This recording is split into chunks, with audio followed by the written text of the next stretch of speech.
Anxiety is a massive topic in sports psychology. It's something that affects elite performance at the top level and in sport generally. So what is anxiety? Well, it's a negative state that's linked with feelings of nervousness, worries and apprehensions. It's often to do with our arousal. So arousal is a different topic area, but the two are interlinked a little bit. So quite often the high arousal provokes some anxiety or worries. There are two main types of anxiety, cognitive and somatic. So the first one is cognitive. So we know that cognitive means to do with the brain and thinking. So cognitive anxiety is psychological. So this is a key term to put in, that psychological. So cognitive anxiety is you thinking that you can't do it, that you're going to lose, what if I let everybody down, these kind of ideas. Somatic anxiety, on the other hand, is physiological. So somatic anxiety is more around the body responses. So it might be that you are anxious based on how you are feeling. So this could be that you're feeling weak or tense, or that your heart rate is too high, or that you're sweating too much. So you can see how all those examples are perceived negatively.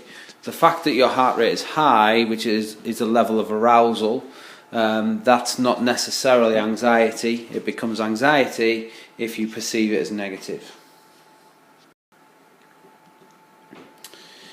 So, how does anxiety affect performance? Well, let's just look at, first of all, confidence.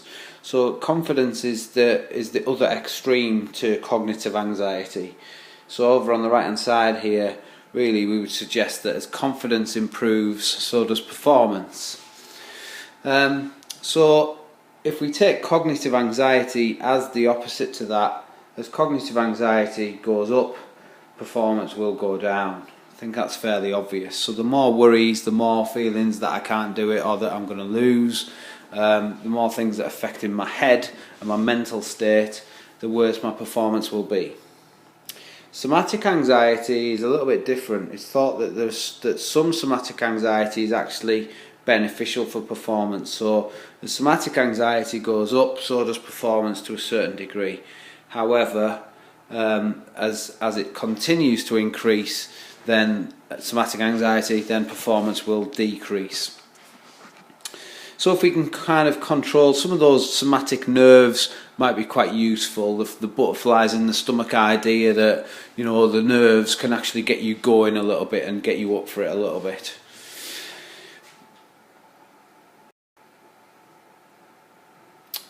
You also need to be able to, for the exam, to be able to suggest how cognitive and somatic levels change before and during a competition.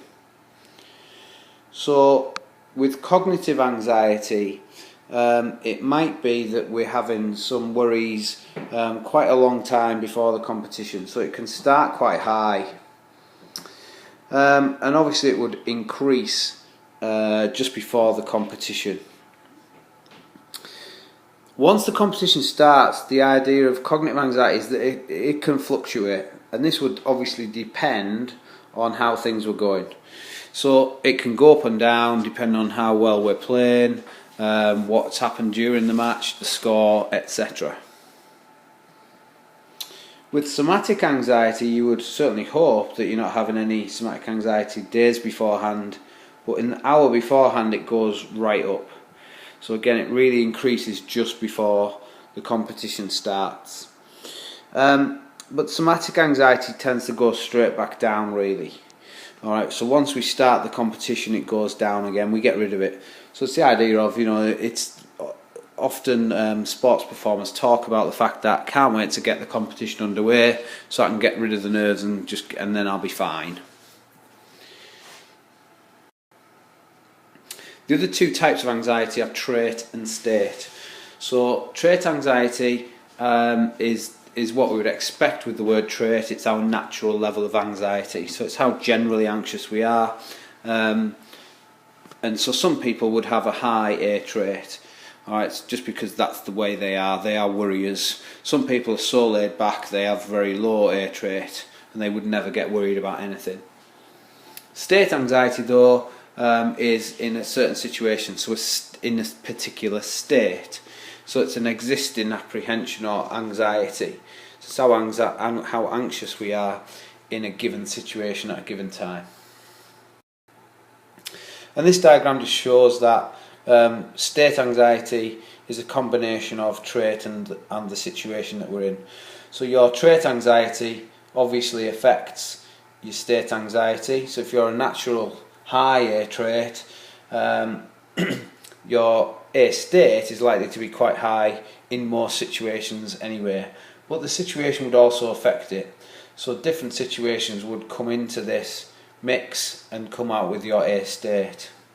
So if it was a less threatening situation, the A state might be lower than the normal A trait. But if it is quite a threatening and anxious situation that you're in, the A state's going to be as high as the A trait.